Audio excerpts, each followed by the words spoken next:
Hola amigos del mundo, bueno, una semana más en esto que pretende ser el resumen de noticias en 7 días.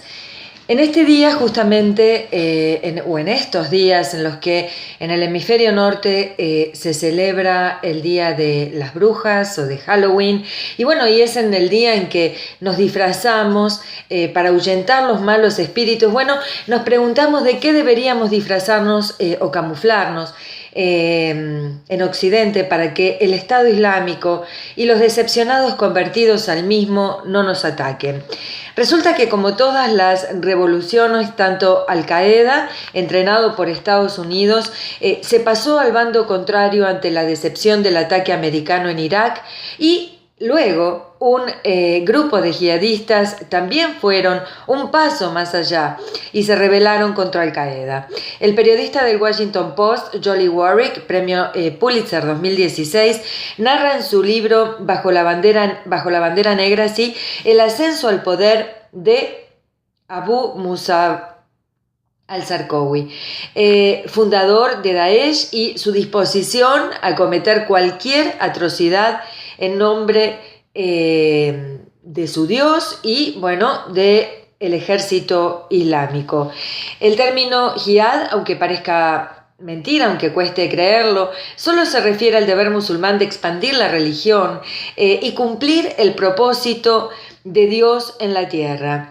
Los musulmanes de buena voluntad entienden el término como la lucha interna de las personas para cumplir los designios de su Dios. Y para los que eligieron el camino violento, estos entendieron el término como la lucha y la muerte a todo el que no crea en su Dios. Bueno, en el año 2004 se instala la cabeza de Al-Qaeda, me refiero a Zarqawi, y su red de sangre se aplica también a los musulmanes chiitas, sean niños, trabajadores o quien sea.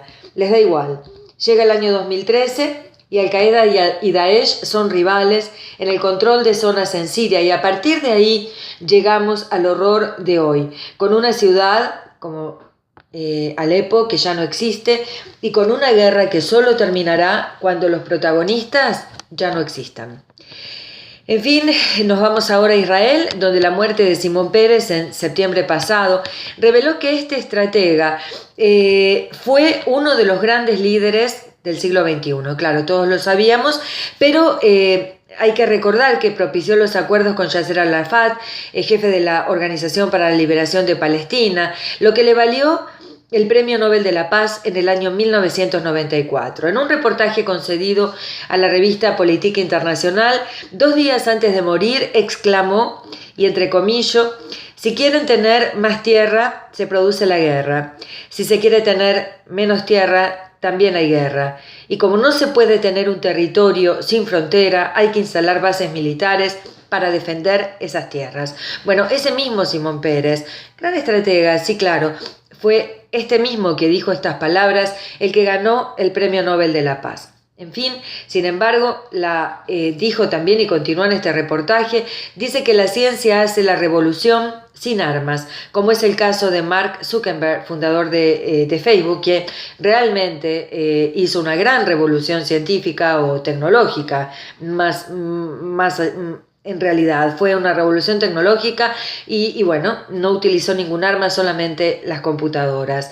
Así se expresaba el Premio Nobel de la Paz, aquel que defendió con uñas y dientes la Franja de Gaza y quien no escatimó en defender con las armas al enemigo.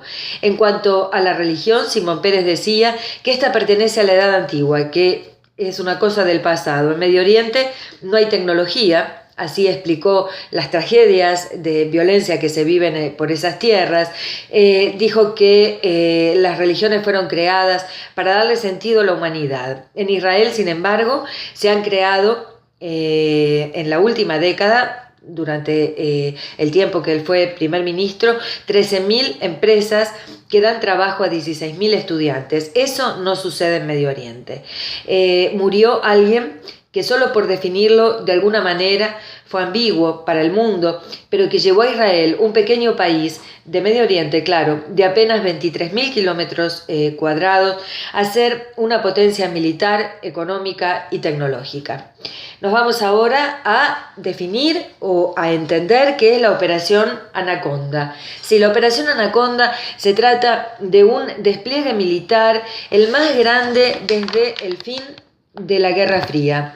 30.000 soldados americanos, polacos, británicos, también alemanes y franceses, se entrenan en Carolina del Norte y se preparan para un posible ataque. La misión, protegerse de enemigos potenciales. Ellos lo llaman, entre comillas, como en un juego de la guerra, rojos y azules, pero según el coronel polaco, jefe de la organización, el señor Perkowski, los rojos no son necesariamente los rusos y, claro, hay que tener en cuenta que estos últimos sí están preocupados, vigilan la Operación Anaconda de cerca y la consideran injustificable.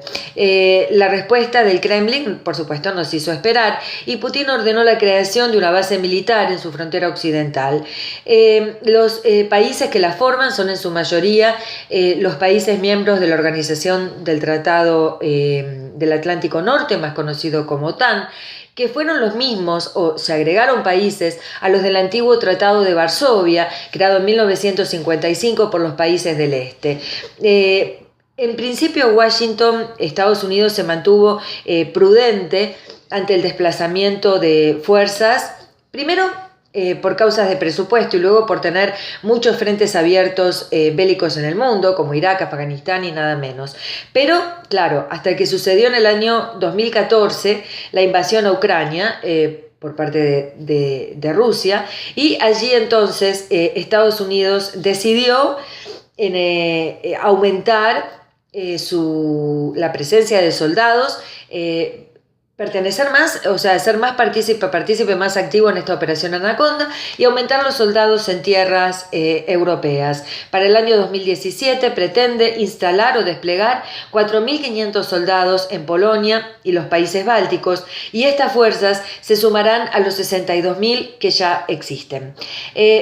Interesante ver la geopolítica del mundo que después de la Segunda Guerra Mundial se mantuvo en una guerra fría que acabó con la caída del muro de Berlín y con la caída de la Unión Soviética y que hoy vuelve, sí, a dividir al mundo en una nueva guerra fría en la que de un lado están Occidente y del otro lado se encuentran Rusia, Irán y China. Nada más y nada menos. En fin, lamentablemente tenemos que acordarnos de nuestros hermanos italianos que nuevamente han sufrido el horror del temblor de tierras. La campaña americana se pone cada vez más caliente a una semana de las elecciones en Estados Unidos y, en fin, los migrantes en Europa siguen siendo muchos campamentos desmantelados, sobre todo el de Calais en Francia, y estos migrantes se dirigen hacia la capital, París, y allí acampan. En fin, la situación del mundo sigue más o menos en esta dirección por estos días y bueno, nada más. Con estas noticias, en este resumen de noticias en 7 días, me despido para el mundo, Silvina Vázquez.